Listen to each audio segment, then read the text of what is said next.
할렐루야. 네, 한 주간 동안 은혜 가운데 잘 지내셨습니까?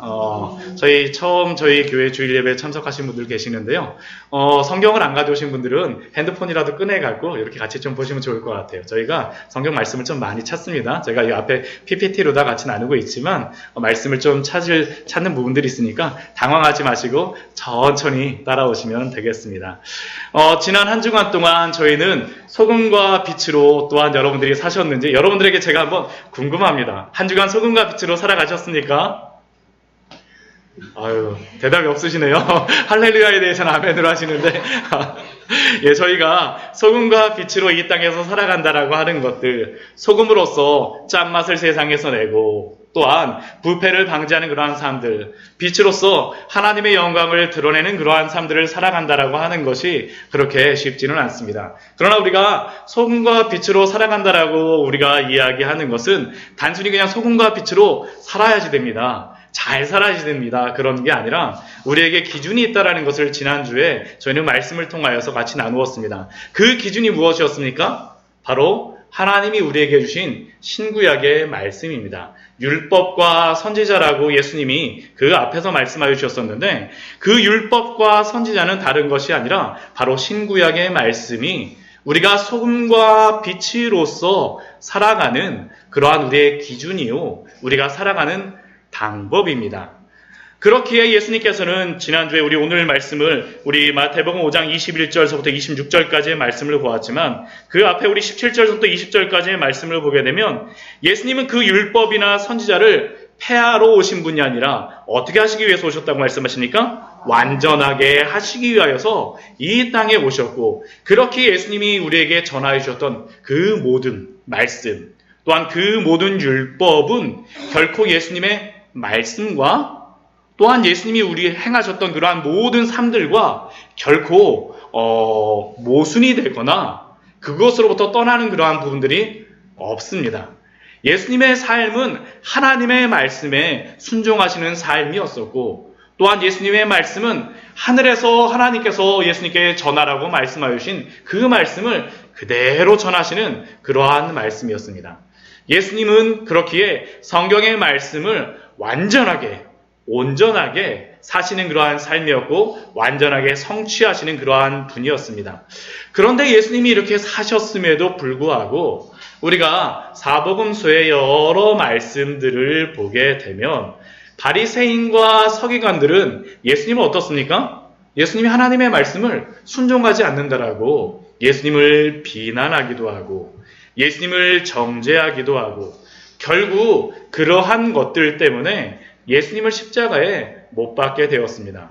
그러나 우리가 오늘 말씀을 통하여서 자세히 살펴볼 것이지만, 예수님이 하나님의 그 말씀을 지키시지 않은 것이 아니라, 예수님이 하나님의 말씀을 잘못 말씀하신 것이 아니라 오히려 바리새인들이나 서기관들이 하나님의 말씀의 의미를 왜곡시키고 변경시켰다는 것을 우리는 알 수 있을 겁니다.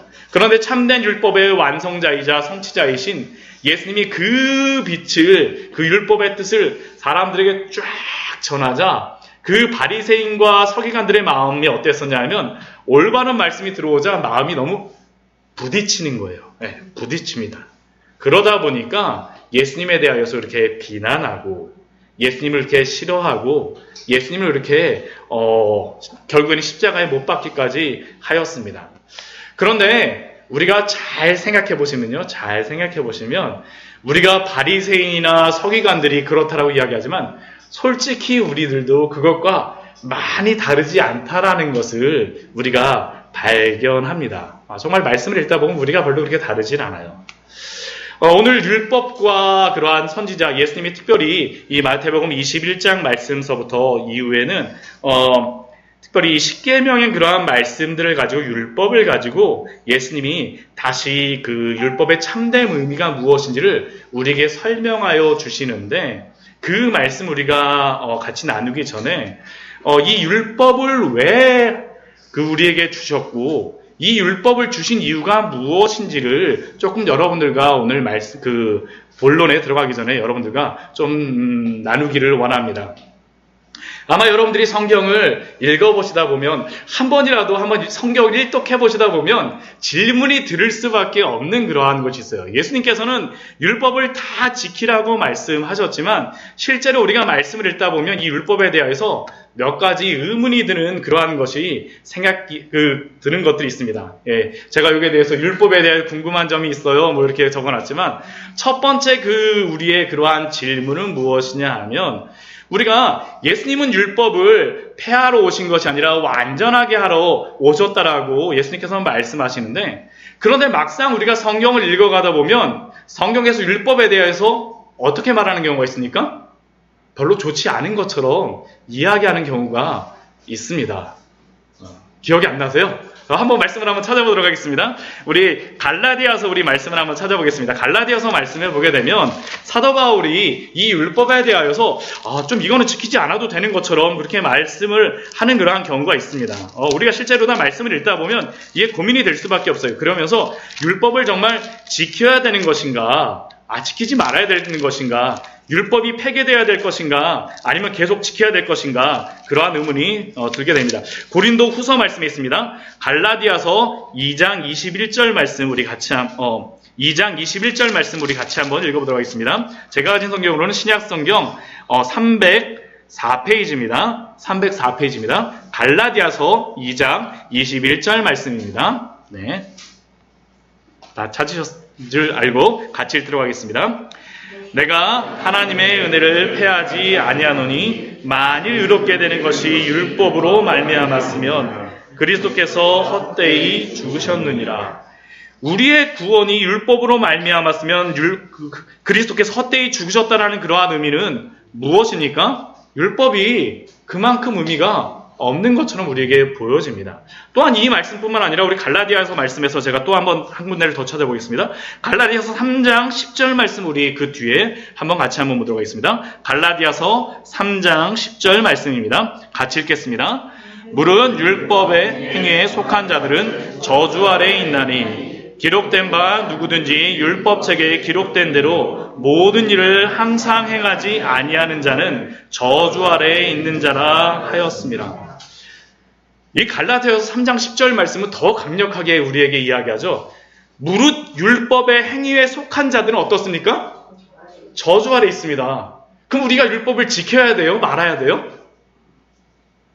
이 말씀만 보게 되면 율법을 지키지 말아야 되는 것처럼 우리에게 생각이 되어집니다. 꼭 이 갈라디아서 말씀 이 두 구절뿐만 아니라 로마서 말씀이라든가 또한 여러 성경을 보다 보면 특히 사도 바울이 이 율법에 대하여서 이렇게 우리가 정말 지켜야 될 것인지 폐기되어야 될 구시대의 법처럼 이렇게 말하는 경우가 있습니다.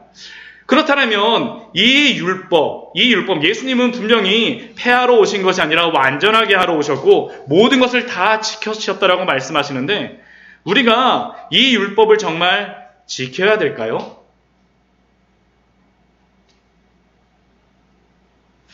왜 이 사도 바울이 이렇게 이야기하냐면 이것의 이유는 한 가지입니다. 그것은 무엇이냐 하면 율법을 구원의 수단으로 삼으려고 할 때 율법을 통하여서 내가 구원을 받겠다라고 생각하는 경우에 대하여서는 이렇게 강력하게 책망을 합니다.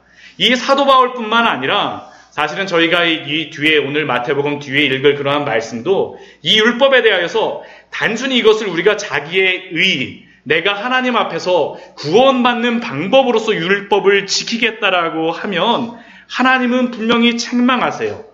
그리고 예수님도 분명히 책망하시고 그것이 바로 예수님이 바리새인과 서기관들에 대하여서 화 있을 찐저라고 말씀하셨던 그러한 이유이고 사도 바울이 갈라디아서 말씀을 통하여서 이렇게 율법이 우리가 지키지 않아야 되는 것처럼 말하는 이유입니다. 그렇다면 이 율법을 우리에게 왜 주셨을까요? 이게 중요하겠죠. 왜 율법을 우리에게 주셨습니까? 율법을 왜 주셨을까요? 첫 번째 율법을 주신 이유는 뭐냐면 이 율법을 통하여서 우리가 우리의 죄를 깨닫게 하시기 위하여서 하나님께서 주신 것입니다. 우리 분들 화장을 하실 때 그냥 화장 이렇게 막 뭐 파운데이션이나 이런 것들 막 바르실 때 그냥 혼자서 이렇게 막 그냥 막 바르시나요? 저도 면도를 할 때는 항상 필요한 것이 있습니다. 제가 항상 뭘 보고서 면도를 할까요? 예, 거울을 보고선 합니다. 우리 여성분들도 화장을 하실 때는 항상 무엇을 보고선 합니까? 거울을 보며. 왜 거울을 보십니까? 왜? 제대로 화장을 하고 있는지, 립스틱 바른다는데 이렇게 하고 오면 이렇게 돼갖고 뭐 이상하게 될 수 있겠죠. 저도 만약 거울 보고 면도하지 않으면 여기가 새빨개져갖고 막 진짜 피투성이가 돼갖고 제가 이 앞에 설 수도 있습니다. 율법이 바로 이러한 역할이라는 겁니다. 율법을 통하여서 우리의 죄를 보게 됩니다.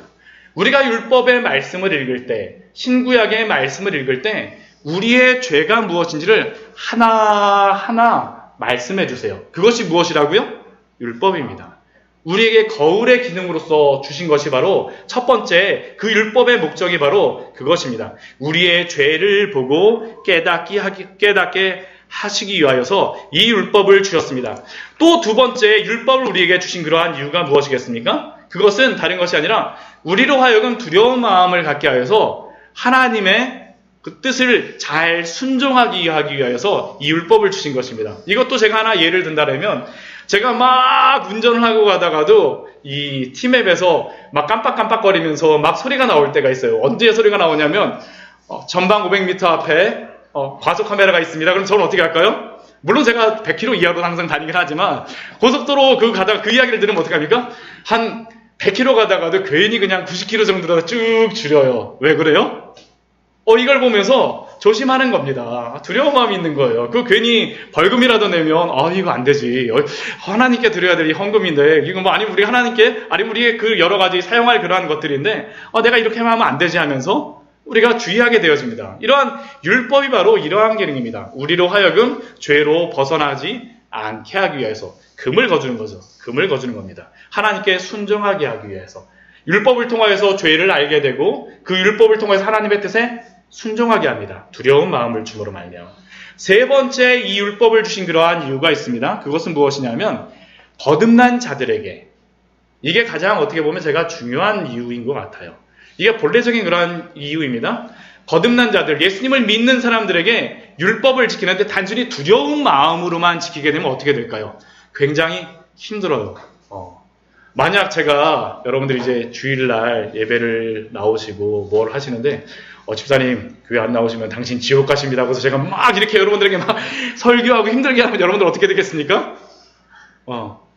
부담스러워요. 물론 말씀에는 안식일을 지키라고 말씀을 하셨지만 제가 그거를 가지고서 막 이게 제가 그러는 것뿐만 아니라 여러분들 마음속에도 어떻습니까? 막 그게 너무나도 지켜야 될 압력과 부담으로 다가오게 되면 그게 무엇이게 되겠습니까?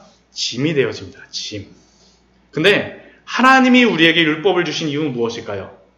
하나님을 사랑하는 마음으로 그 율법을 지키라고 주신 것입니다.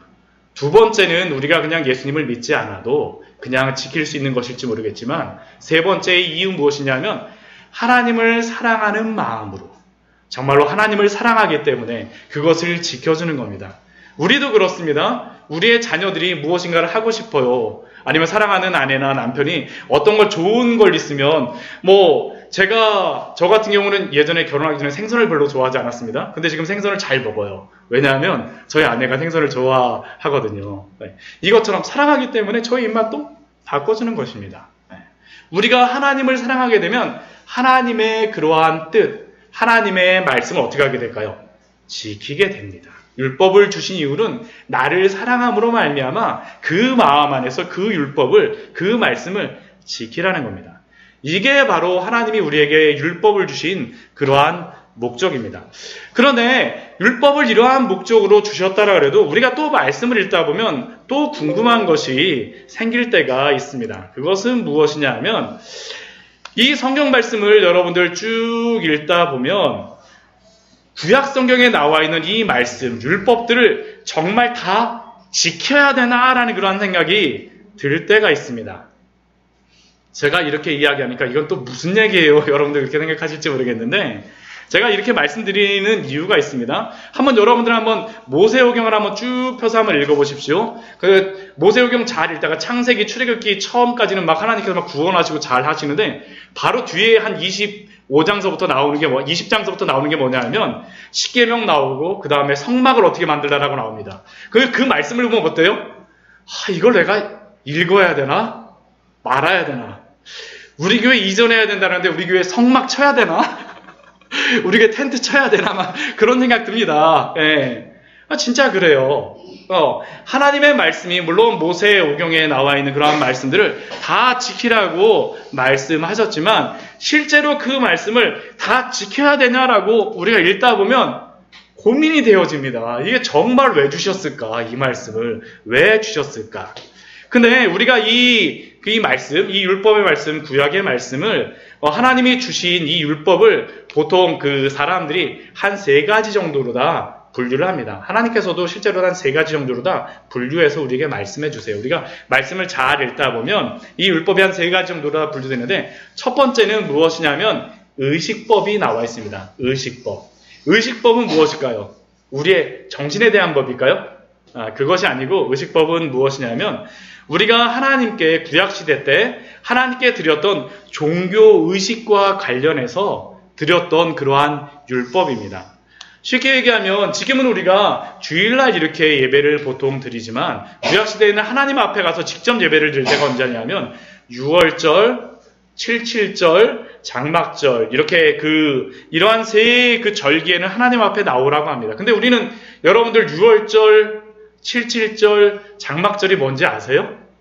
잘 모르십니다. 교회에서 6월절, 77절, 장막절 별로 지키진 않아요. 신약시대 때 그렇다고 해서 저희가 안 지키는 건 아니고요. 6월절 같은 경우는 저희가 예수님의 부활절하고 거의 동일합니다. 이 77절 같은 경우는 오순절이라고 해서 성령님이 오신 날 성령 강림주일로다 저희가 보통 지키게 되고요. 그리고 장막절 같은 경우는 우리가 그 추수감사주의라고 거의 유사합니다. 거의 유사합니다. 그러니까 아예 안 지키는 것은 아니지만 조금 변화가 되어졌어요. 그것뿐만 아니라 이 의식법 안에는 또 무엇이 있습니까? 번제나 소제나 화목제나 속제제나 속건제 같은 그러한 제사들을 우리가 드립니다. 여러분들 교회 오실 때 양 가지고 오늘 오신 분 있으세요? 소 가지고 오신 분 있으십니까? 하나님 말씀에 나왔어요. 우리 양 가지고 나와야 되는 거 아니에요? 네. 우리 저기 멀리서부터 오시게 되면 우리 이행 집사님 서울서부터 오시는데 양 뒤에다 막 차에다 매달고서 오시지 않잖아요. 그렇죠? 왜 우리가 그 양을 안 가져옵니까? 네. 더 이상 그것을 지킬 필요가 없기 때문입니다. 그대로는 우리가 그 의식법을 지킬 필요가 없기 때문입니다.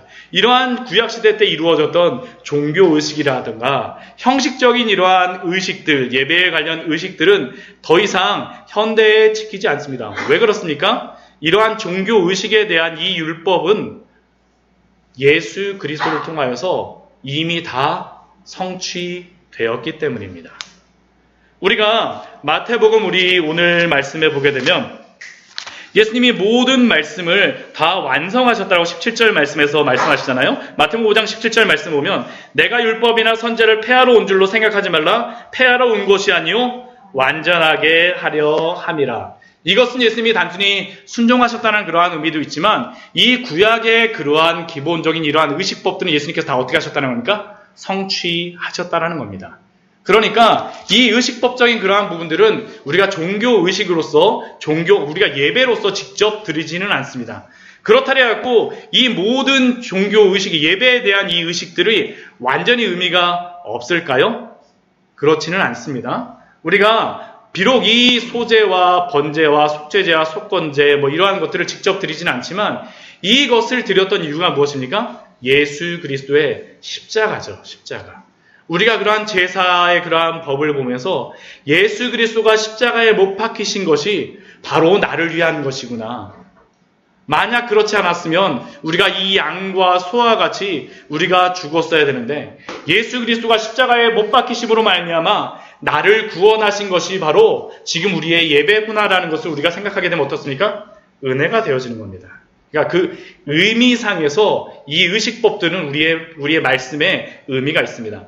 또 어떠한 그 율법의 또 한 가지가 또 무엇이냐면 시민법이 율법의 그 구약 성경에는 나와 있습니다. 이 시민법이라고 하는 것은 무엇일까요? 저희가 그냥 지키는 그러한 법입니다. 구약시대의 이스라엘 민족들이 사회를 이루며 국가를 이루며 살았던 그러한 지켰던 법이 바로 그것입니다. 예를 들면 우리 말씀을 한번 재미있는 말씀 한번 찾아보도록 할게요. 우리 출애굽기 앞에 말씀을 한번 찾아보겠습니다. 출애굽기. 네.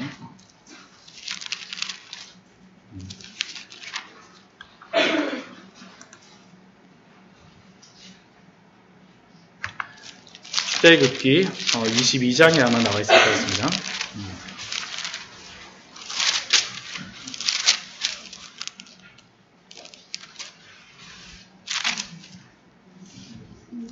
21장이네요. 출애굽기 21장입니다. 출애굽기 21장. 구약성경, 제가 가진 성경은 115페이지입니다. 출애굽기 21장 말씀을 보게 되면 소를 키우다가 일어나는 그러한 사건이 있습니다. 우리 28절 말씀, 우리 출애굽기 21장 28절 말씀 같이 읽겠습니다. 소가 남자나 여자를 받아서 죽이면 그 소는 반드시 돌로 쳐서 죽일 것이요 그 고기는 먹지 말 것이며 임자는 형벌을 면하려니와. 우리가 지금 살아가는 이 에듀하임에 소 키우시는 분들 없잖아요. 그렇죠? 이러한 사건이 우리에게 일어날 필요가 있을까요? 없습니다. 물론 소를 키우는 그러한 일들이 있기 때문에 지금도 시골에 가면 있을지 모르겠지만 저도 예전에 소 뒤에서 축구 차다가 한번 받쳐본 적이 있어요. 살짝 받쳐본 적이 있는데, 그런데 그러한 소에게 받쳤을 때, 소가 이렇게 들이받았을 때 지켜야 되는 그러한 법이 바로 오늘의 법입니다. 우리가 지금은 이러한 의식을 지킬 필요가 없어요. 그런데 이 구약시대에는 이것이 굉장히 필요했습니다. 왜요? 그들은 집집마다 소를 키웠기 때문에 그렇습니다. 소를 키웠기 때문에 그래요. 만약 소가 남자나 여자를 들이받아 죽이면 어떻게 할 것인지 28절 말씀에서 그렇게 이야기합니다. 근데 문제는 뭐냐면 그냥 이 소가 남자나 여자를 들이받아서 죽으면 그 소를 고기는 먹지 말고 임자 그 소의 그 주인은 형벌을 받지 않지만, 만약 소가 29절 말씀 보면 들이받는 버릇이 있어요. 그렇게 되면 29절 말씀에서 뭐라고 말씀하시는지 같이 한번 읽겠습니다. 소가 본래 받는 버릇이 있고 그 임자는 그로 말미암아 경고를 받았으되 단속하지 아니하여 남녀를 막론하고 받아 죽이면 그 소는 돌로 쳐 죽일 것이고 임자도 죽일 것이며.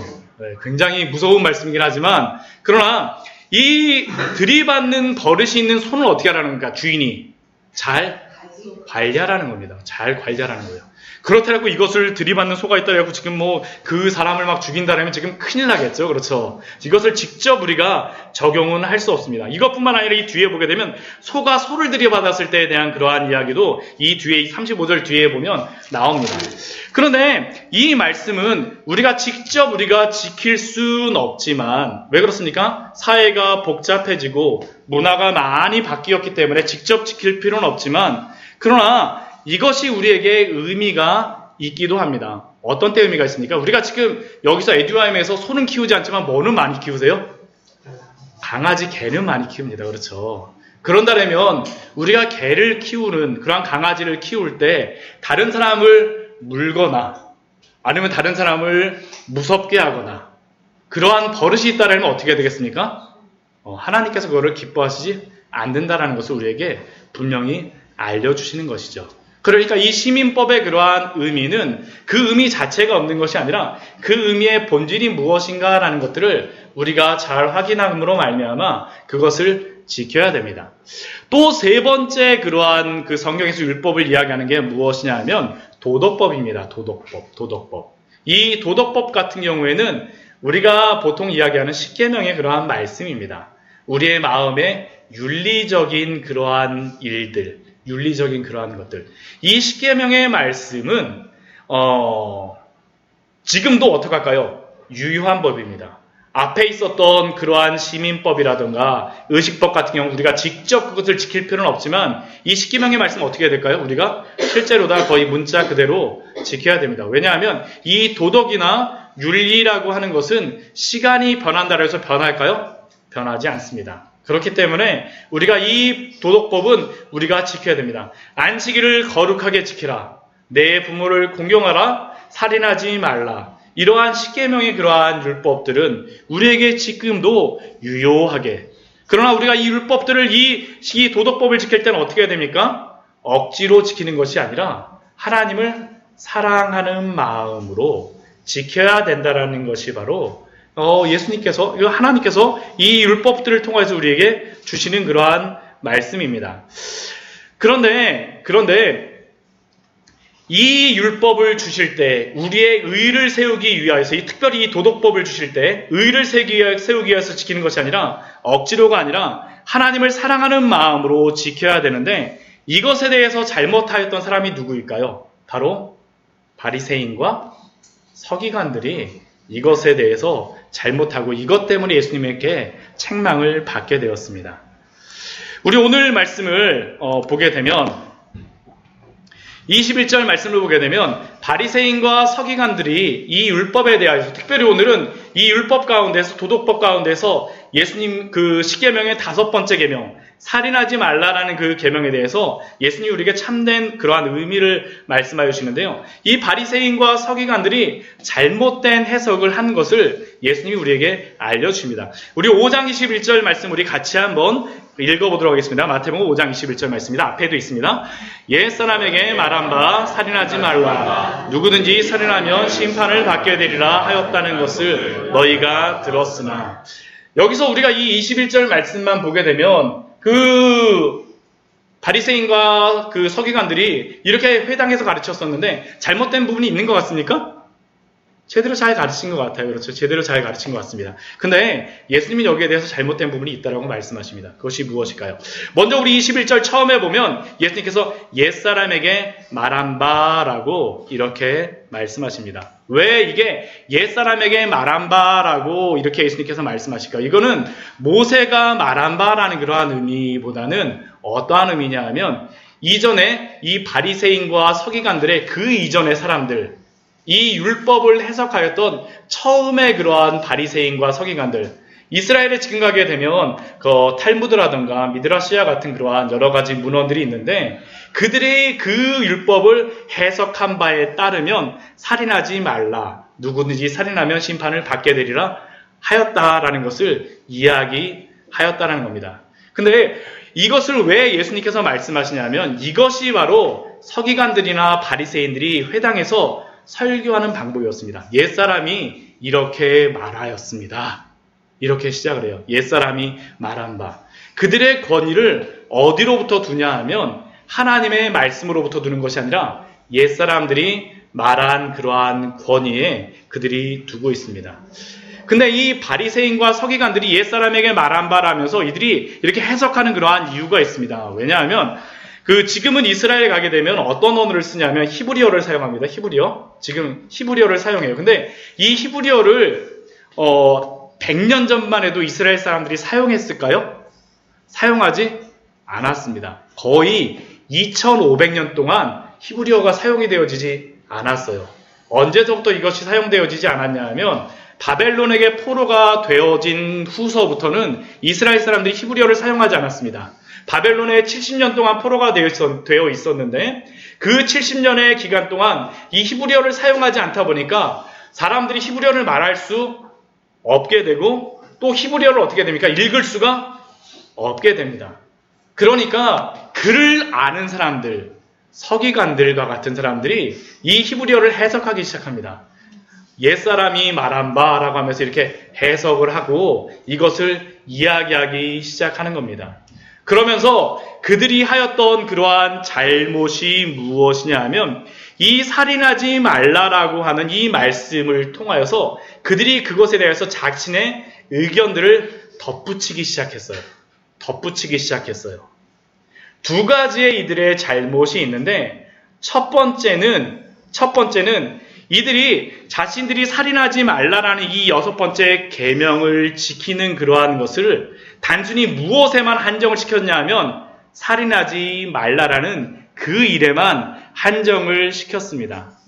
그리고 그것을 더 잘 지키기 위해서 뭐라고 했냐면 그 우리 십계명 말씀을 보게 되면 뭐라고 나오냐면 살인하지 말라라고만 하지 그 뒤에 누구든지 살인하면 심판을 받게 되리라라는 그런 말씀이 있을까요?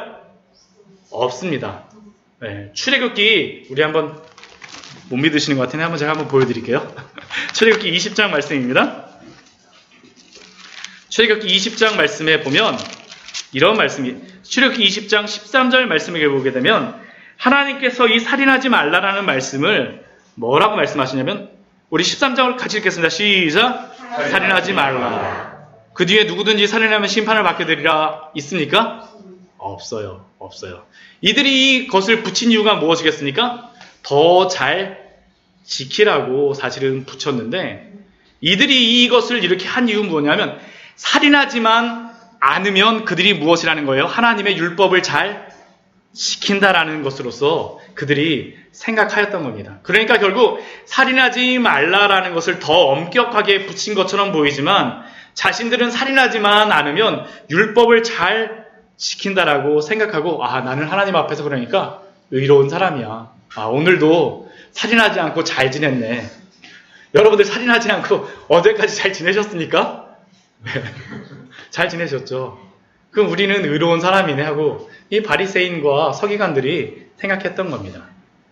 그런데 이들의 두 번째 문제가 또 있습니다. 그것이 무엇이냐면 이 심판을 받게 되리라라고 하는 이 심판을 받는 장소가 어디를 의미하냐 하면 이 세상의 법정을 의미합니다.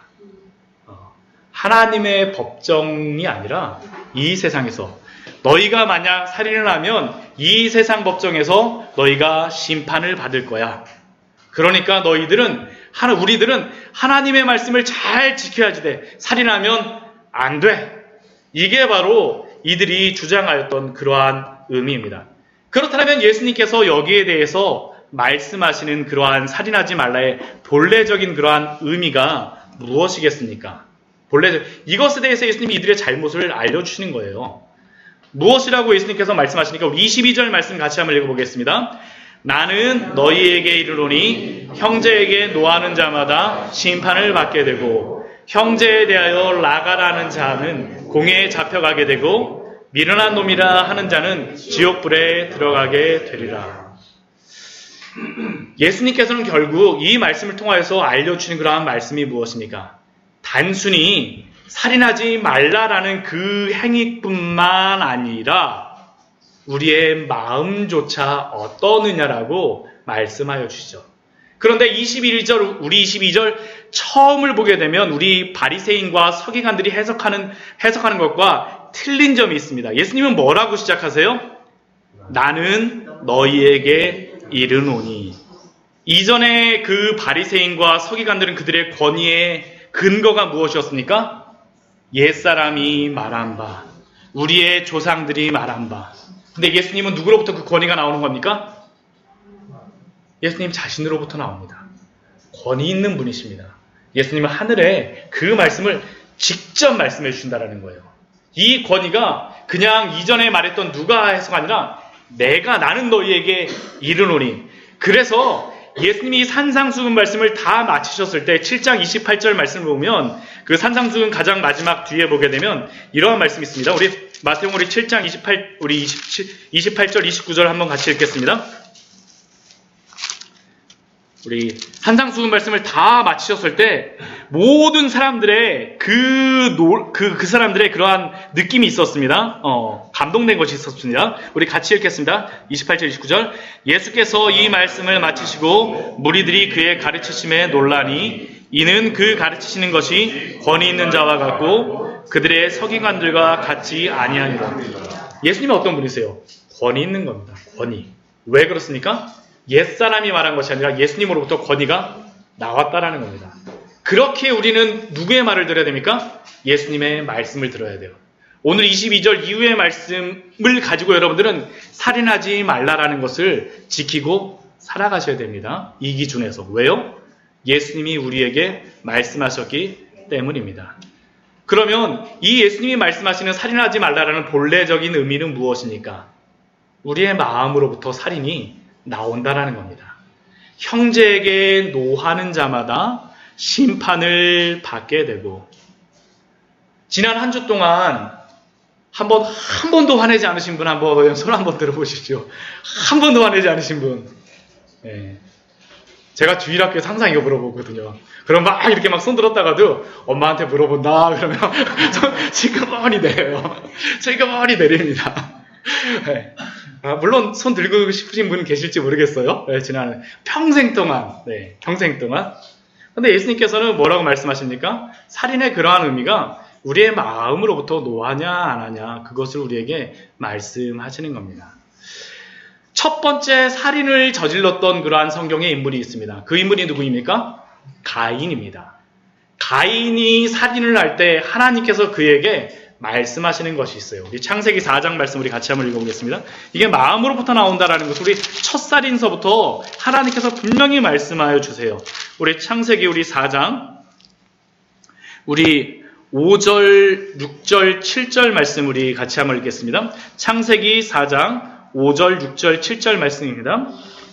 창세기 4장 5절, 6절, 7절입니다. 5페이지입니다. 구약성경. 같이 읽겠습니다. 시작. 가인과 그의 재물은 받지 아니하신지라 가인이 몹시 분하여 안색이 변하니 여호와께서 가인에게 이르시되 내가 분하여 함은 어찌 됨이며 안색이 변함은 어찌 됨이냐 내가 선을 행하면 어찌 낯을 들지 못하겠느냐 선을 행하지 아니하면 죄가 문에 엎드려 있느니라 죄가 너를 원하나 너는 죄를 다스릴지니라. 이 죄가 지금 어디에 있습니까? 마음에 있습니다. 마음. 살인하고자 하는 그 마음, 그 악한 심령에 대하여서 하나님께서 말씀하시죠. 이 마음으로부터 시작되어서 결국은 어떻게 됩니까? 가인이 아벨을 죽여버립니다. 죽여버려요. 우리가 노하는 것이 결국에는 이 살인이 살인하는 것과 예수님께서는 동일하다라고 말씀하세요. 그것뿐만 아닙니다. 우리가 노하게 되면 우리의 입으로 뭐가 나옵니까? 안 좋은 말 욕이 나와요. 욕. 그래서 우리 그 뒤에 보면 그 말씀을 합니다. 형제를 대하여 라가라 하는 자는 공회에 잡혀가게 되고 이 라가가 무슨 의미냐 하면 머리가 빈 사람입니다. 결국 어떤 말이겠습니까? 네, 바보라는 그러한 이야기입니다. 바보라고 만약 하게 되면 뭐 정신없는 분이시네요. 뭐 이렇게 하게 되면 뭐라 하는 겁니까? 공회에 잡혀가게 되고 우리가 말을 너무 쉽게 하지 않습니까? 그런데 예수님께서는 우리가 미워하는 마음으로 이렇게 말하는 것들에 대하여서 무엇이라고 말씀하시는 겁니까? 이것이 바로 공회에 잡혀갈 그런 살인하는 것과 동일하다는 겁니다. 우리가 야고보서 우리 3장 말씀을 보게 되면 이 혀에 대하여서 말씀하는데 야고보서 3장 8절 말씀 보면 혀는 능히 길들일 사람이 없나니 쉬지 아니하는 악이요 죽이는 독이 가득한 것이다 라고 말합니다. 결국 우리의 입이 무엇입니까? 죽이는 독이 있다는 뱀만 있는 게 아니라 우리의 입 안에서도 나쁜 그러한 말들이 죽이는 독이라는 겁니다. 그러니까 우리의 입술을 조심해야 되겠죠. 거듭난 사람들은 우리 입술을 조심해야 된다는 겁니다. 하나님의 백성들은. 그리고 또 뒤에 보게 되면 미련한 놈이라 하는 자는 지옥불에 들어가게 되리라. 이 말씀은 미련한 놈하고 라가하고 어떻습니까? 같은 말입니다. 같은 말이에요. 근데 왜 예수님께서 왜 이 말씀을 하실까요? 이 앞에는 심판을 받게 되고 공회에 잡혀간다는 것은 어떻게 되는 겁니까? 이 세상에서 심판이 받아야 되는 거라 마땅한 벌이라고 이야기하지만 이 지옥불은 누가 내리시는 거라 벌이겠습니까? 하나님이 내리신다는 겁니다. 하나님이. 그러니까 단순히 우리가 살인한다는 것은 우리의 그냥 진짜 살인하는 그러한 것뿐만 아니라 어디로부터요? 우리의 마음으로부터, 우리의 입술로부터. 우리가 이러한 살인하는 일들을 저지르게 되면 이것이 살인하는 일이고 이러한 일들을 저지르게 되면 우리가 동일하게 살인하는 것이다라고 예수님이 말씀하여 주시는 것입니다. 이게 살인하지 말라라고 이야기하는 본래적인 의미입니다. 나쁜 말 하지 마시고요. 악한 생각 품지 말라라고 우리에게 말씀하십니다. 그러나 이것만을 예수님께서는 이 살인하지 말라라는 그러한 의미로서 말씀하시지 않습니다. 예수님이 이 살인하지 말라라는 의미를 할 때 또 한 가지를 말씀해 주세요. 그건 무엇이냐면 행하지 않는 것을 행하라고 하신 것을 하지 않는 것도 죄입니다.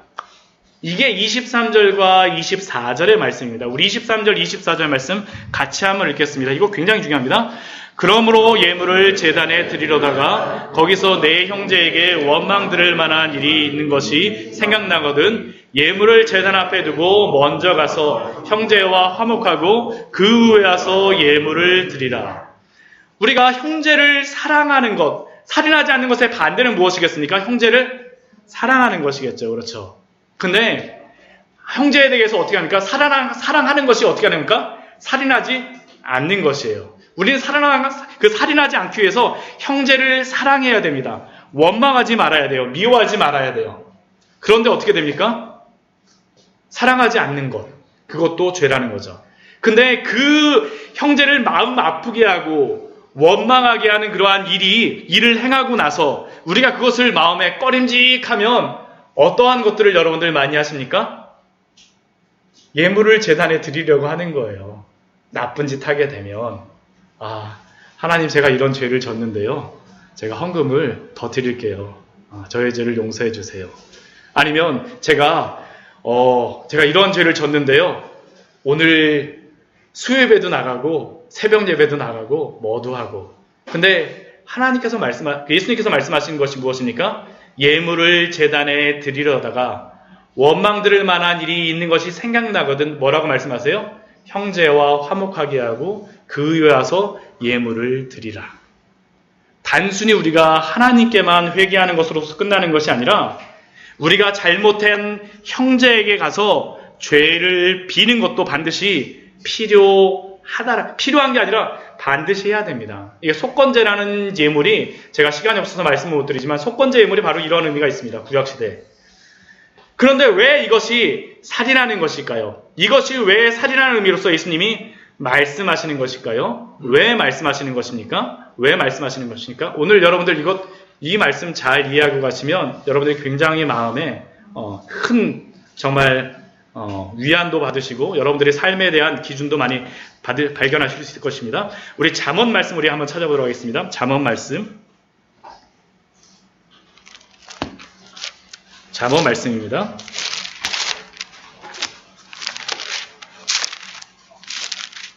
잠언 우리 17장 말씀입니다. 잠언 17장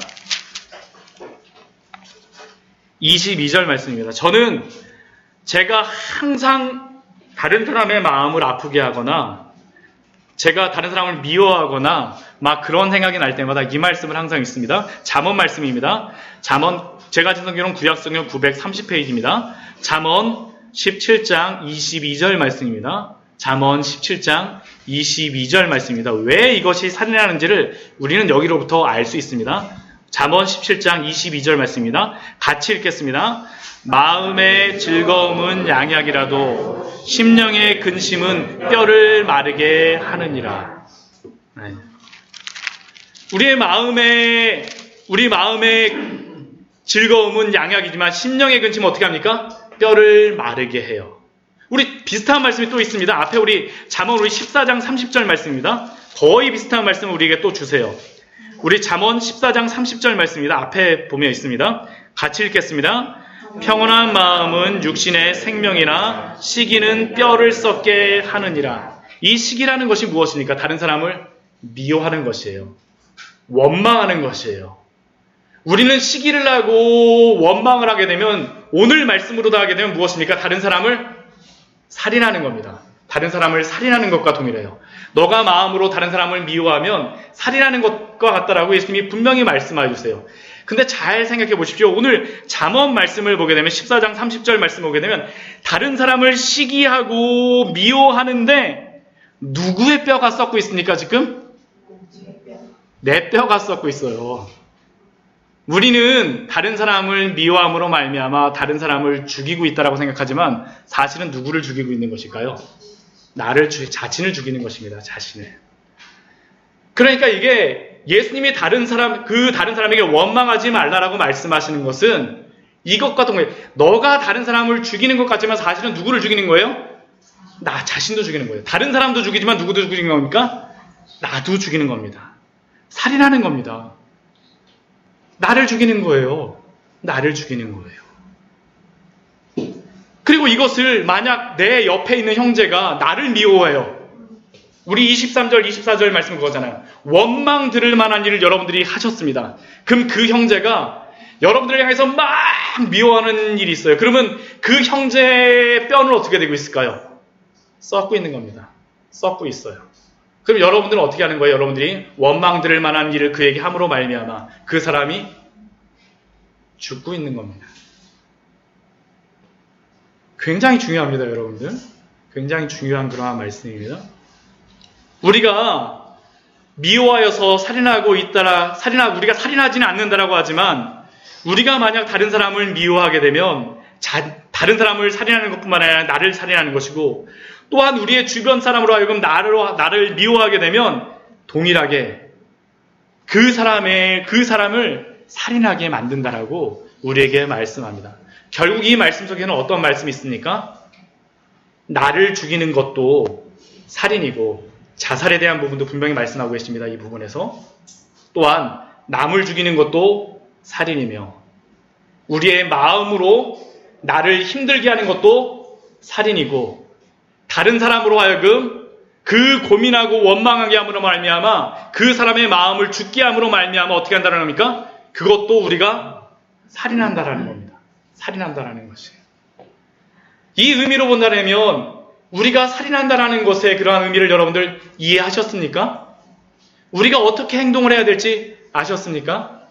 이 우리 마태복음 우리 5장의 말씀은 단순히 무엇을 하라는 것이 아닙니다. 너 살인하지 말고 뭐 하지 말고 뭐 하지 말라는 게 아니라 우리에게 원칙을 알려주세요. 우리가 어떻게 살아가야 될지. 만약 이러한 일들을 하지 않게 되면 어떻게 되겠습니까? 심판이 있다라고 그 뒤에 보면 말씀하십니다. 우리 25절 말씀 같이 읽겠습니다. 시작. 너를 고발하는 자와 함께 길에 있을 때 급히 사와라. 예, 여기까지만 읽을게요. 너를 고발하는 자와 함께 길이 있을 때 무엇이라고요? 급히 사와라. 그 사와라는 게 좋은 마음을 품으라는 겁니다. 좋은 마음, 급히. 만약 그렇지 않으면 어떡합니까? 그 사람이 재판관에게 나를 옥에게 가둘까 염려하고 만약 그것을 한 푼이라도 남김없이 다 갚기 전에 어떻게 됩니까? 결코 거기로부터 나오지 못하리라. 여러분들이 스스로 여러분들의 그러한 죄악의 감옥에 가두든지 아니면 여러분들을 통해서 다른 형제를 그 죄악의 감옥에 가두든지 맨날 그 사람으로 하여금 지옥에 살게 하든지 여러분이 지옥에 사실 것입니다. 만약 여러분들이 이러한 살인하는 행위들을 하신다라고 하면 그러니 사랑하는 여러분 살인하지 마십시오. 살인하지 마십시오. 우리가 살인한다는 것은 단순히 그냥 그렇게 행하는 것만이 아닙니다. 살인하는 행위만이 아니에요. 우리의 마음, 우리의 말 나뿐만 아니라 다른 사람에게도 여러분들 마음 조심하세요. 나는 안 될 거야. 나는 절대 안 돼. 저 사람은 안 될 거야. 저 사람은 절대 안 돼. 이 정도 갖고 되겠어? 저 사람 항상 실패하는데? 그렇게 보지 마십시오. 정죄하지 마세요. 여러분들이 스스로 여러분들의 영혼을 죽이고 있습니다. 하나님이 기뻐하지 않으세요. 결코 기뻐하지 않으십니다. 거기로부터 나오십시오. 그러려면 우리가 거기로부터 나오는 그러한 방법이 무엇이겠습니까? 다른 것이 아닙니다. 첫 번째는 우리 주 예수 그리스도 앞으로 나오십시오. 우리가 회복되는 방법은 다른 것이 아닙니다. 우리 주 예수 그리스도의 그 십자가를 바라보게 되어질 때 우리 주 예수 그리스도가 우리의 모든 죄를 다 용서하여 주셨기 때문에 어떻습니까? 우리가 그분 앞에 우리의 죄를 다 맡기고 나아가는 것입니다. 회개하십시오. 나의 죄뿐만 아니라 다른 사람을 아프게 한 그러한 죄에 대하여서 또한 두 번째는 예수 그리스도의 십자가를 통하여서 회개하시고 두 번째는 우리가 잘못한 그 사람에게 가서 용서를 구하십시오. 만약 여러분이 스스로 나에 대해서 잘못했다면 여러분들 스스로에 대해서도 용서하여 주십시오. 용서하여 주세요.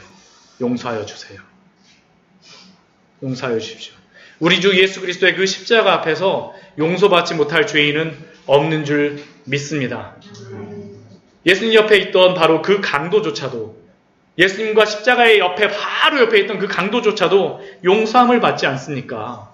그 마음의 절망감, 그 모든 죄들 그조차도 용서하셨는데 여러분의 죄를 용서하지 않으시겠습니까? 그리고 잘못한 사람에게 가서 반드시 용서를 비세요. 여러분들이 그것으로부터 벗어나는 길입니다. 이건 여러분들이 벗어나는 길이에요. 다른 사람이 벗어나는 길이 아니라 여러분들이 벗어나는 길입니다. 세 번째는 무엇입니까? 우리가 원수를 갚고 싶을 때 하나님께 그 모든 것들을 다 맡기십시오. 원수 갚는 것이 누구에게 있습니까? 하나님께 있다라고 말씀합니다. 우리 로마서 우리 말씀 한번 마지막으로 한번 읽어볼게요. 로마서 12장 말씀입니다. 로마서 12장 말씀입니다. 우리가 용서할 수 있는 이유를 이렇게 말씀하세요. 우리를 용서할 수 있는 이유도 이렇게 말씀하십니다. 로마서 12장 우리 17절서부터 우리 21절까지의 말씀을 우리 이번에는 같이 한꺼번에 다 읽겠습니다. 같이 읽겠습니다. 우리 로마서 12장 17절서부터 마지막 절까지의 말씀입니다. 같이 읽겠습니다. 시작. 아무에게도 악을 악으로 갚지 말고 모든 사람 앞에서 선한 일을 도모하라. 할 수 있거든 너희로서는 모든 사람과 더불어 화목하라.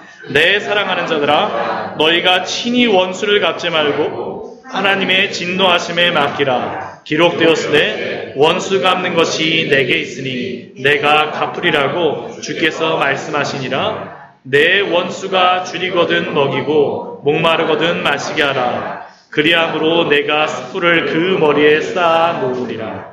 악에게 지지 말고 선으로 악을 이기라. 내 사랑하는 자들, 내 사랑하는 자들. 사도 바울이 이 말씀을 주신 것은 원수에 대하여서도 주신 것이지, 하나님께서 주신 것이지만 여러분들을 위하여서도 주신 것입니다. 살인하지 마십시오. 악에게 지지 마십시오. 선으로 악을 이기시길 축원드립니다. 우리가 예수님을 믿는다라고 하는 것은 그 은혜와 평강을 누리는 것입니다.